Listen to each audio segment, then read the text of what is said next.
ഹരേ കൃഷ്ണ. ഇന്ന് നവരാത്രിയുടെ 9-ാം ദിവസം.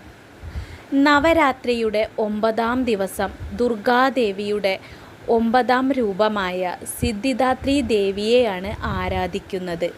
സിദ്ധിദാത്രി എന്നാൽ ദൈവിക ശക്തികൾ നൽകുന്നവൾ എന്നാണ് അർത്ഥം. അമാനുഷിക ശക്തികൾ, അറിവ്, പൂർണ്ണത നൽകുന്ന നവദുർഗമാരിലെ 9-ാമത്തെയും അവസാനത്തെയും ഭാവമാണ് സിദ്ധി എന്നതിന് അർത്ഥം.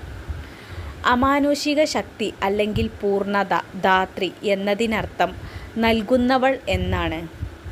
അതിനാൽ സിദ്ധിദാത്രി എന്നാൽ സിദ്ധികൾ നൽകുന്നവൾ എന്ന് അർത്ഥമാക്കുന്നു. വിശ്വസിക്കപ്പെടുന്നതനുസരിച്ച് പരമമായ പൂർണ്ണത കൈവരിക്കാൻ ആഗ്രഹിക്കുന്ന എല്ലാവരും ഈ ദേവിയെ ആരാധിക്കുന്നു. കൂടാതെ ശിവൻ എല്ലാ സിദ്ധികളും നേടിയത് ഈ ദേവിയെ ആരാധിച്ചുകൊണ്ടാണ് എന്നും പറയപ്പെടുന്നു.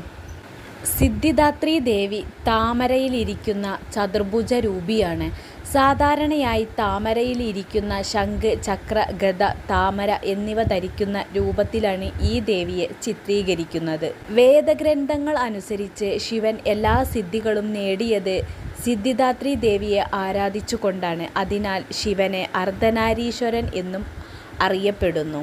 ഭക്തർക്ക് ഈ ദിവസം പ്രത്യേക കഴിവുകളും ദൈവിക സിദ്ധികളും ലഭിക്കുമെന്ന് പുരാണങ്ങൾ പറയുന്നു. ഹരേ കൃഷ്ണ.